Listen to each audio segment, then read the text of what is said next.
esto es Entrevista Verdadera en la Red. Hoy vamos a conversar en profundidad de un caso que se tituló, lo titularon en el Clinic, y así quedó para todos como el Milico Gate. Es un caso increíble, una investigación muy particular que es un periodista que nos acompaña hoy día y que ustedes pueden seguir en a través del diario electrónico o en el Clinic mismo en papel, el Milico Gate, este desfalco enorme a las platas reservadas del cobre. Mauricio Weibel está con nosotros. Muchas gracias, Mauricio, por venir. ¿Cómo estás? Bien, muchas gracias. Mauricio, esta investigación lleva harto tiempo y de hecho se vivió un capítulo para ustedes, para ti personalmente bien duro en las últimas semanas, y tiene que ver con una citación, no solo a ti como el periodista autor de esta investigación y reportajes, sino también a la editora en el Clinic, al director del medio y a uno de los dueños del medio, por parte de la justicia militar, para que ustedes le revelaran las fuentes de este artículo. ¿Qué pasó en ese momento y por qué la justicia militar los llamó? Bueno, la verdad es que nosotros empezamos en agosto a revelar una serie de desfalcos millonarios por millones de dólares en el ejército. Desfalcos que son mucho mayores que lo de Penta, Soquimich, en fin. Y el ejército, en una de sus reacciones, lo que hizo fue abrir una investigación sobre el origen de las filtraciones de los documentos que nosotros publicamos.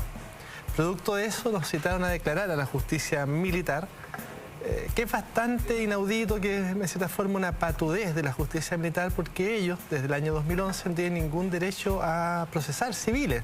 No pueden procesar civiles, ¿no? Y si bien, por lo tanto, nosotros fuimos con mucha tranquilidad a esta citación, ya donde nos preguntaron quién eran nuestras fuentes, la verdad es que a mí me parece que una actitud un poco extemporánea, que no corresponde al tiempo democrático actual. Y bueno, evidentemente todos rechazamos entregar quién eran las fuentes de este desfalco, que es un desfalco, como te insisto, millonario, de millones de dólares. Mauricio, ¿y cómo fue ese momento? ¿Les llegó una citación por carta? ¿Les pusieron fecha? Y ahí tuviste que ir, y ahí el que está investigando dentro del ejército, el fiscal, ¿te preguntó directamente cuál es su fuente? Claro, efectivamente, primero me llamaron de la Policía de Investigaciones, me avisan que me van a mandar la citación, me envían la citación por mail. Y yo fui donde el fiscal, que, bueno, primero habló en off, por así decirlo, conmigo extensamente, y después me tomó la declaración, que duró unos 5 minutos, donde básicamente me hizo 3 preguntas: cuál era mi relación con The Clinic, cuáles eran mis fuentes y si yo conocía lo importante que eran o no los documentos que habíamos publicado. Yo evidentemente dije que no iba a revelar las fuentes porque la ley así lo establece, sí, que los periodistas tenemos derecho a guardar las fuentes, y también los acuerdos internacionales que ha suscrito Chile. Y ahí terminó esto, digamos. Yo espero que esto termine ahí, digamos. La verdad es que creo que es una torpeza, ¿no? Me parece una torpeza de parte de la justicia militar, una torpeza del ejército, citar hoy día, en el siglo XXI, a 4 personas de un medio a declarar para pedirles que entreguen sus fuentes. Creo que más que un amedrentamiento a nosotros, es un amedrentamiento a las fuentes directamente, ¿no? O sea, creo que el objetivo de esto era un mensaje. Es un mensaje hacia las fuentes, ¿ya? De hecho, hubo una fuente que desapareció, nunca más volvió a aparecer. Entonces me parece que ahí hay un tema, hay una cosa sobre la cual dar vuelta, ¿no? Lo que pasa es que eso es interesante porque en el fondo, claro, los llaman a ustedes dicen no, y la ley está de su favor, digamos. Ustedes dicen no revelo la fuente y no lo pueden tomar ni detenidos, ni declarar, no sé, desacato si es que esa figura existe. Pero este otro mensaje sí se da, y ya una fuente desapareció, es que, bueno, algo del objetivo se logró, entonces. Sí, sí. Ahora, mira, yo creo que lo más importante del caso sí tiene que ver con el caso mismo, digamos. Estamos hablando de fraude, pero de miles de millones de pesos, ¿no? O sea, mira, algo lo conversábamos antes, ¿no? Pero entre el año 2000 y el 2015, Chile, el Estado chileno destinó 20.000 millones de dólares a la compra de armas, para que la gente lo entienda. Y quiero reiterar la cifra, porque no es un error de Mauricio. No es que se equivocara de 20.000 millones de pesos, no estamos hablando de 20.000 millones de dólares. Correcto. Esos son los montos que el Estado chileno destinó a la compra de armas, para que la gente logre entenderlo, porque a nosotros nos costó dimensionar también todo lo que esto era. Con esos fondos ya tú podrías, por ejemplo, construir los 30 hospitales que faltan en el sistema público. Podrías construir 1000 colegios de excelencia, acabar con todos los campamentos que hay en el país, y aún así te quedaría dinero para pagar toda la deuda externa del gobierno central. O sea, estamos hablando de una cantidad gigantesca de dinero que se destinó a la compra de armas, ¿ya? Y que ese dinero se gastó en forma secreta, porque así lo establece una ley heredada de la dictadura del siglo pasado, ¿ya? Y ahí hay un gran tema, ¿no? ¿Por qué este dinero se gastó de esa forma? ¿Por qué nunca se informó a la ciudadanía que existían estos recursos y que se gastaban de esta forma?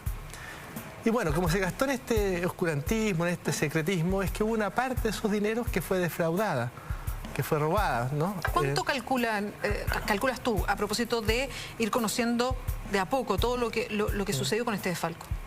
Bueno, mira, el desfalco entre el año 2011 y 2014, según la investigación judicial y según los propios testimonios de los involucrados, ascendería a unos 10 millones de dólares. Estamos hablando de unos 7.000, 6.000 millones de pesos, ¿no?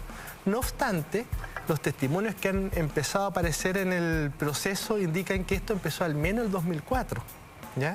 Por tanto, podemos estar hablando de 20, 30 millones de dólares. Mañana nosotros vamos en The Clinic con un reportaje sobre un mail secreto que envió un general de ejército a través del internet del ejército y lo envió a todo el ejército, ¿ya? En el que da detalle de cómo esto fue operando, ¿ya? De cómo se defraudó dinero y de los montos que están aproximadamente involucrados. Por lo tanto, nosotros preguntamos al ejército, pedimos una reacción al ejército, el ejército reconoció la veracidad del mail y dijo que sí, que evitaba comentar lo que ahí estaba contenido. Pero básicamente este general, que es el general Ureta, lo que hace es contar cómo operaba la ley reservada del cobre, cómo se puso la defraudación, en fin, cuenta todo, ¿no? Yo creo que va a haber mucho impacto con eso mañana. Mauricio, hagamos el ejercicio. Yo te preguntaba por lo actual, por lo último que le sucedió a ustedes, como Sí, de sí. Clinic, que los llamaron de la justicia militar en esta figura que es bien impresionante, porque el destino era ese, amedrentarlo a ustedes o a las fuentes. Pero quiero que vayamos desenredando esta madeja, y te lo pregunto a ti específicamente porque tú has hecho el seguimiento, tú has hecho el reportaje grande. Ustedes los pueden ver, están todos en el Clinic, que son una cantidad impresionante, con muchos antecedentes, y porque además es un caso que parece que se enfrentara permanentemente con una muralla, ha costado que trascienda, siendo tan importante. Las autoridades centrales del país no responden directamente ni entregan más luces, cuando deberían estar muy impactados porque esto pasa al interior del ejército y son plata de todos nosotros. Entonces, partamos. ¿Cuándo empiezan a llegar estos antecedentes, Mauricio, y tú empiezas a escarbar en lo que ustedes después llamaron Milico Gate?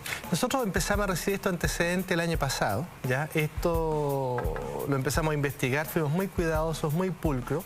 Entendíamos que nos estábamos enfrentando a un poder, entre comillas, no sé si fáctico, pero que estábamos en un tema complejo y delicado. Y estuvimos meses chequeando todos los antecedentes. Finalmente teníamos todo ya armado, estructurado para la final de la Copa América y por lo tanto era imposible publicarlo ese día. Así que nos esperamos unas 2 semanas y en agosto empezamos a publicar este tema, ¿no? Llevamos ya varios meses publicándolo. Efectivamente ha sido muy difícil que otros medios lo publiquen. Pero bueno, ¿Qué crees tú?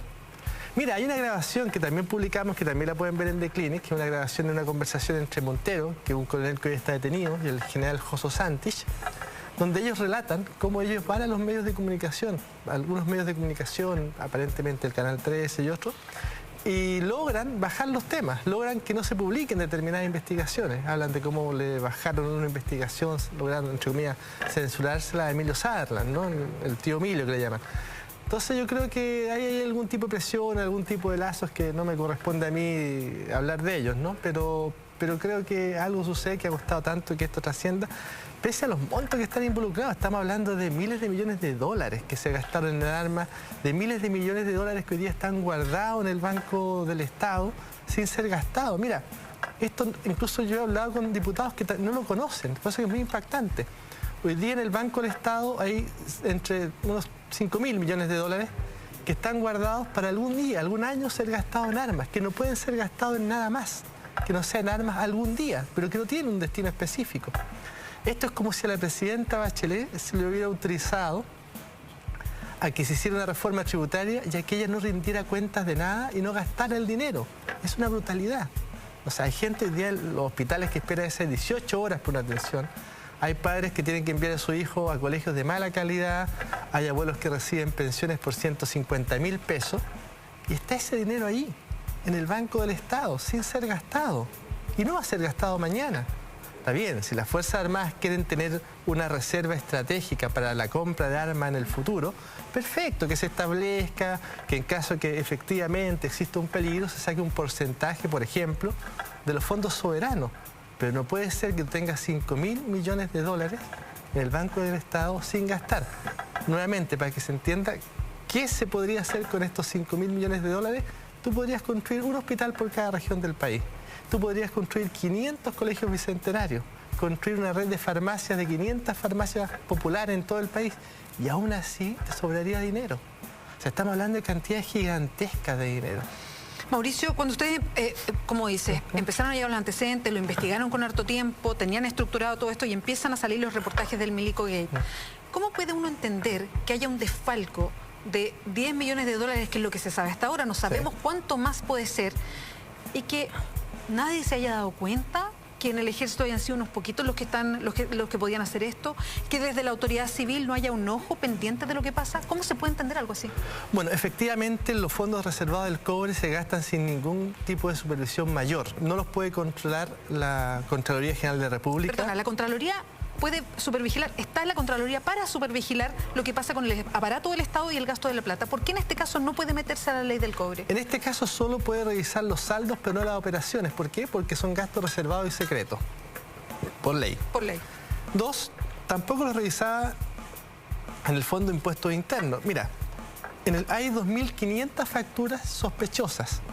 Hay algunas que son estas facturas ideológicamente falsas. El mismo modus operandi que ya conocemos. Claro, o sea, facturas por trabajos que no se hicieron. Pero hay facturas materialmente falsas, facturas que no tenían el timbre de impuesto interno y que el ejército las pagó. Pero no estamos hablando de una, estamos hablando de cientos de facturas que eran truchas, falsas, sin el timbre de impuesto interno y que fueron pagadas. Perdón, ¿y los controles, o no hay controles al interior? Porque tendría que haber controles al interior del ejército, ¿o no? ¿O están todos metidos?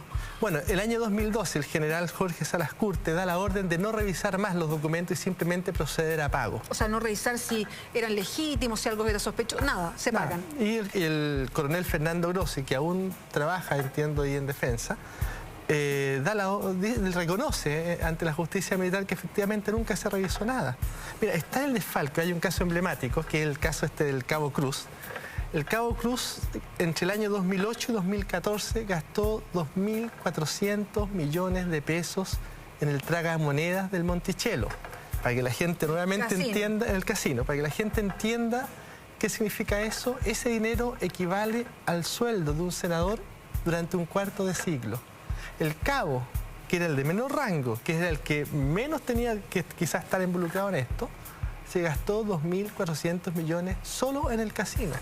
Viajó al Caribe en esos años, tiene una automotora, en fin, y todo esto con un sueldo de 560.000 pesos. El propio Cabo reconoce que hubo una noche en que gastó 60 millones de pesos. Entonces, da rabia, más allá que uno sea periodista y tenga que tener una cierta imparcialidad, pero da rabia que habiendo gente en tanta pobreza, que cuando la mitad de los trabajadores chilenos gana menos de 260.000 pesos, que ocurran estas cosas y que la autoridad política no haga nada. El ministro de Defensa le dijo al Mercurio que esto era un monto menor. Gómez le dice eso, el mismo Gómez que hablaba de la Asamblea Constituyente, la igualdad, le dice al Mercurio que esto es un monto menor. Y cuando habló el ministro Gómez, porque no ha hablado extensamente del caso. Ha rechazado darle una entrevista durante meses. ¿A ustedes, por ejemplo, nunca ha hablado con el Clinic? No, ha rechazado dar una entrevista al Clinic, lo mismo que Burgos, han rechazado dar una entrevista. Y no han tomado medidas. En cualquier otra parte, si esto ocurre, el comandante en jefe se va. Mauricio, solo para ordenar, hay una investigación y a mí me gustaría saber ahí cómo funcionan las cosas paralelas. Ustedes empiezan a tener todos estos antecedentes, los investigan en profundidad y empiezan a sacar los artículos en agosto. Sí. ¿Cuándo empieza la justicia militar a investigar? ¿Si estaba de antes investigando o empieza a investigar después? ¿Y hoy día qué pasa? ¿Quién está investigando? ¿Y hay gente presa por este caso o detenida en proceso por Bueno, la hasta ahora hay 5 militares detenidos. Perdona, ¿quiénes son? El coronel Clovis Montero, el Cabo Cruz, este famoso Cabo Cruz. El del casino. El del casino, la sargento Millaray Simunovich, el suboficial Claudio González Palominos, que confiesa en detalle toda su participación, y el suboficial Miguel Escobar. El ejército acaba de dar de baja, digamos, a un general, el general Guerra, que en su cuenta corriente aparecen depósitos de un proveedor del ejército. O sea, aparece él recibiendo 500.000, $1 millón de pesos en su cuenta corriente, o sea, sin ningún descuido, ¿no? Hay confesiones de los involucrados de que ellos recibían bolsas de basura negra, en fin, o bolsos con millones de pesos, con 30 millones de pesos o otras transacciones en el club hípico, ¿no? Que ahí se iban de tomas, que se gastaban parte en caballo, en fiesta, en fin. Entonces, la verdad es que, insisto, es bastante sorprendente que el gobierno haya mantenido un silencio inaudito, casi, como se dice ahora, cómplice pasivo de esta situación. Ahora, si uno mira quiénes son los que están detenidos hoy día, aparte de este general que se dio de baja, son 4 suboficiales, por lo que estaba siguiendo tu relato, y un coronel. Correcto. Bueno, a todos nos impresiona. Vamos, Mauricio, a hacer un alto comercial. Vamos a seguir conversando con Mauricio Weibel. Hay muchas más cosas que nos va a contar del Milico Gate. Quédese con nosotros. Seguimos en Entrevista Verdadera, estamos conversando con Mauricio Weibel, es el autor de todos los reportajes que han aparecido en el Clinic del caso Milico Gate, y nos está contando de a poco para ir subiéndonos al tema. Tiene tantos antecedentes, Mauricio, que me imagino le cuesta ir ordenándolos. De un caso que además está ventilado poquito en los medios, y para qué decir la autoridad hoy día en el Ejecutivo. Mauricio, yo te preguntaba, siguiendo lo que nos dice, aparte de este general que dieron de baja porque tenía depósitos en su cuenta corriente, hay 4 suboficiales que están detenidos, formalizados en el caso, un coronel, nadie más. Bueno, la verdad es que... Para presentarlo de otra manera, ¿podemos creer que solo 4 suboficiales y un coronel estén metidos en un desfalco de este tipo? No, la verdad es que creo que las próximas semanas van a haber varias sorpresas. Creo que van a haber varios generales, al menos imputados, no sé si detenidos y presos, imputados. Creo que esto va a ir subiendo cada vez más de nivel. Falta todavía que también sean detenidos los civiles, porque también estamos hablando de que aquí hay empresas que facilitaron su factura, que facilitaron... Claro, es el cruce. Hay un cruce, ¿no? Mira, para que se entienda, aquí hay empresas muy pequeñas. Hay una empresa, por ejemplo, que Frasim, que tú entras, y un local de barrio. Sin embargo, era un proveedor estratégico de la defensa y de los fondos reservados. Cuando uno quiere ser proveedor de Codelco, cualquier empresa tiene que tener ISO, tiene que tener normas de calidad, estándares. ¿Acaso no existía? Perdón, ¿quién decide quién es el proveedor del ejército? ¿El mismo ejército? El mismo ejército, ¿no? Para que lo entiendas bien, los fondos reservados del cobre, pese a que eran fondos millonarios de 20.000 millones de dólares en 15 años, no tenían un reglamento de cómo se gastaban. Hasta el día de hoy no tienen un reglamento. Por lo mismo, los proveedores que participaron en supuestamente en estas defraudaciones, siguen siendo proveedores del ejército y siguen ganando licitaciones para el ejército, ¿no? Y otras ramas de la defensa y de orden también.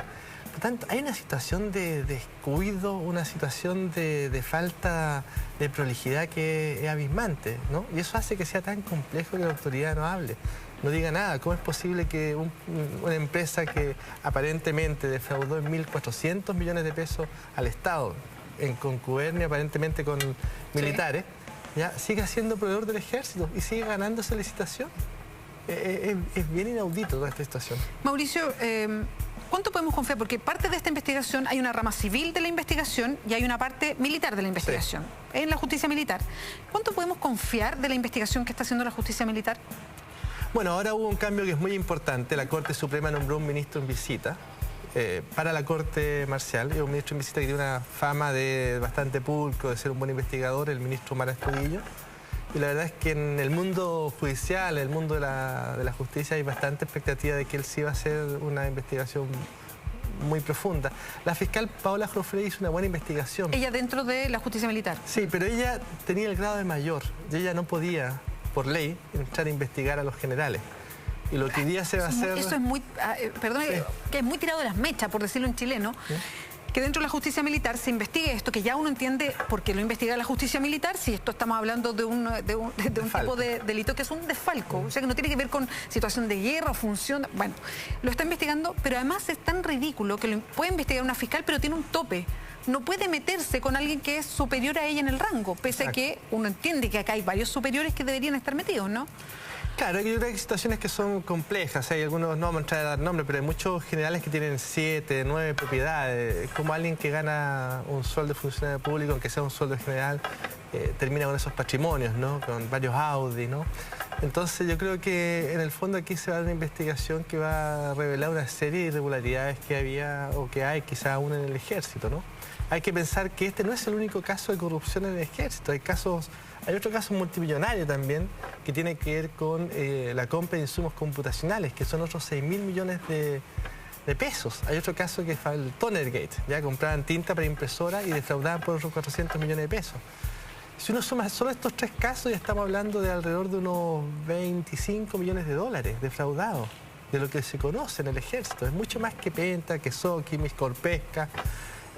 Realmente es una situación muy dramática y creo que se necesita ponerle un límite. O sea, tú, insisto, con la enorme cantidad de carencias que tiene el país, no puede ser que se destine esta cantidad brutal de dinero a la compra de armas sin ningún criterio. Ahora, Mauricio, ¿qué lectura haces tú de que el Ejecutivo no entre con fuerza a este tema? Ya lo hemos conversado. Acá tiene que ver con que el Ejército todavía, y lo voy a plantear así, se manda solo en muchas cosas. Es el Ejecutivo que no quiere abrir esto porque quizás con qué se va a encontrar y prefiere taparlo, porque no quiere tener tantas investigaciones o flancos abiertos. ¿Qué pasa con el Ejecutivo que no entra de lleno a hablar de este tema, a apuntar, o sea, a pedir cuenta, por ejemplo, al comandante jefe del Ejército públicamente? Yo creo que en realidad no logro entender qué es lo que ahí sucede. ¿O será que ellos también sienten que tienen responsabilidad y por ahí zafan? Yo creo que aquí el mayor crimen es el crimen político, que es el hecho de haber gastado esta cantidad brutal de dinero en armas, ¿ya? Cuando esto lo pudo cambiar el rostro social al país. Yo insisto, o sea, este dinero pudo financiar 1000 colegios nuevos. En Chile hay 1800 colegios sin agua caliente, según un informe del Ministerio de Educación. Hay 71 colegios con letrinas. Y con el dinero, este dinero se pudieron construir esos colegios, ¿no? O sea, hoy día hay toda una discusión, renunció gente del Ministerio de Salud, digamos, porque no hay dinero para construir los hospitales. Pero eso es mentira, el dinero está ahí, está ahí, en el Banco del Estado. Hay 5.000 millones de dólares sin gastar y que no se van a gastar tampoco el próximo año. Piensa lo siguiente, están esos 5.000 millones de dólares. En los próximos 4 años, el Estado va a destinar otros 5.000 millones de dólares, o 4.500 millones de dólares, a la compra de armas, a través de la ley reservada del cobre. O sea, entre el stock que hoy existe y lo que en los próximos 4 años se va a destinar a la compra de armas, estamos hablando de más de 10.000 millones de dólares. O sea, más que toda la reforma tributaria que supuestamente iba a provocar el caos de la economía. Bueno, ahí hay 10.000 millones de dólares que se pueden destinar a programas sociales, a construcción de vivienda, a construcción de hospitales, a programas para el incentivo de la ciencia y la tecnología y no se hace. Voy a dar una cifra que me parece que es brutal. Lo que se gastó en armas entre el 2000 y el 2015 equivale a lo que gastaríamos como país en 5 siglos de la Teletón. Necesitaríamos durante 5 siglos, donde 500 años, hacer una Teletón todos los años para igualar lo que se gastó en armas. Y la verdad es que yo entiendo que hay que gastar armas, pero ese nivel es ridículo. No tiene ninguna lógica. No tiene lógica. Sí. O sea, Chile no tiene 500 años de vida republicana, nos faltan años de vida para tener la cantidad de teletones que requieren para igualar lo que se gastó en armas. Uno lo puede poner también de otra forma, ¿no? Y puede decir que lo que se gastó en armas equivale a 1,5 siglos de lo que se gasta en cultura. Y ahí podría seguir haciendo un montón de otras comparaciones, pero no hay ninguna lógica en esto. Y esto fue una brutalidad. Probablemente el siglo pasado, hace 30 años atrás, se llegó a algún acuerdo con las Fuerzas Armadas, encabezadas por Pinochet en ese entonces, de que le iban a mantener la compra de armas. Pero estamos en el siglo XXI, ¿ya? Es cierto, hay problema con los vecinos, pero no, esto no va a terminar una guerra. Y los tanques chilenos no van a avanzar sobre Perú ni van a avanzar sobre Bolivia, ¿ya? Esto se va a resolver en una corte, para bien o para mal, ¿no? Mauricio, lo que pasa es que es bien interesante porque uno hace el cruce. Uno dice, ya, de acuerdo, esta historia es tremenda, el Miracle Gate es tremendo, este desfalco. Pero esta historia lo que provoca es esta otra discusión. Es qué estamos haciendo nosotros como país para hacernos cargo de la ley reservada del cobre y mantener un sistema que no se ha cambiado desde que se formuló. Exacto. Y que debería cambiarse. Entonces abre esa discusión. Yo iría un poquito más allá. Yo creo que este mismo caso también abre otras discusiones incómodas. Por ejemplo, la justicia militar y cuándo se va a modificar. Otra cosa es qué pasa al interior del ejército y cuánto grado de autonomía o de estatus distinto que tiene la gente del ejército mientras trabaja y cuando jubila respecto al resto de los chilenos. Entonces es un caso que toca o salpica unos temas que el Ejecutivo, los gobernantes, la autoridad en Chile no han querido tocar nunca. Exacto, tú tienes toda la razón. Y lo que sucede aquí también es que en el fondo estamos hablando de un poder militar que está usando una ley que es totalmente arbitraria. ¿Cómo va a ser posible? ¿Cómo no va a ser posible que todos nuestros parlamentarios, que los ministros, que los presidentes de Chile no sean capaces de pensar una ley mejor que la que inventó un dictador el siglo pasado? O sea, como ningún político va a ser un poco más inteligente que Pinochet para pensar una mejor ley de financiamiento de las Fuerzas Armadas. perfecto, hay que financiar la compra de armas y tiene que haber un piso para ese financiamiento. ¿Ya? Y perfecto, quizás se requiere una reserva estratégica en caso de que la amenaza externa aumente, pero no puede ser, ¿ya?, que eso signifique tener emposado 5.000 millones de dólares del Banco Estado. Tú perfectamente puedes decir, mira, ese dinero se va a programas sociales y si aumenta la amenaza se saca de los fondos soberanos. Pero no tiene ninguna lógica, ¿ya?, tener esos recursos, porque esos recursos significan hospitales, escuelas, caminos, y muchas que lo pensiones. sabemos a propósito de la discusión del presupuesto y de todo lo que se recortó. De hecho, ha habido propuestas para cambio a la ley reservada del cobre. Partió en el primer gobierno de Bachelet, pero se quedó durmiendo un proyecto. Lo tomó después el gobierno de Piñera, le hizo modificaciones, que hay harto acuerdo de que fueron buenas modificaciones y siguió avanzando. De hecho, pasó por algunos trámites legislativos y después se pusieron otras prioridades y siguió durmiendo. Y todavía está durmiendo. Hay varios que, desde la Comisión de Defensa, tomando el caso Milico Gate, dicen, bueno, deberíamos activar esto. Uno se pregunta, ¿querrá el Ejecutivo abrir un flanco distinto de todos los que tiene? Y por ahí uno sospecha que a lo mejor vamos a seguir con lo mismo. Mauricio, ¿tú crees que con la investigación que hay ahora, con este nuevo ministro que se nombra, con lo que está haciendo, por un lado, la justicia civil, con los civiles involucrados, que son estas empresas, por otro lado, la justicia militar, se llega al fondo, se sepa quiénes son los responsables? Porque a uno le queda la idea que aquí había voy a ocupar este mismo concepto que está bien usado, pero creo que refleja bien, una maquinita para defraudar el sistema. Yo creo que hemos llegado mucho más allá de lo que pensábamos y creo que vamos a llegar a niveles bien impensados y que se van a abrir otras aristas bastante inauditas, digamos, bastante increíbles. Pero bueno, yo creo que sí, que efectivamente se va a avanzar mucho más, en parte por el trabajo que hagamos nosotros los periodistas y también creo por el trabajo que va a hacer la justicia. Yo creo que van a haber muchas sorpresas. Mauricio Weibel, muchas gracias por acompañarnos esta noche. Y felicitaciones además por el reportaje. Están todos en The Clinic, si los quiere leer, están todos los reportajes ahí. Muchas gracias. Gracias. Está listo ya Ignacio Franzani. Vamos directo a Mentiras Verdaderas. Buenas noches.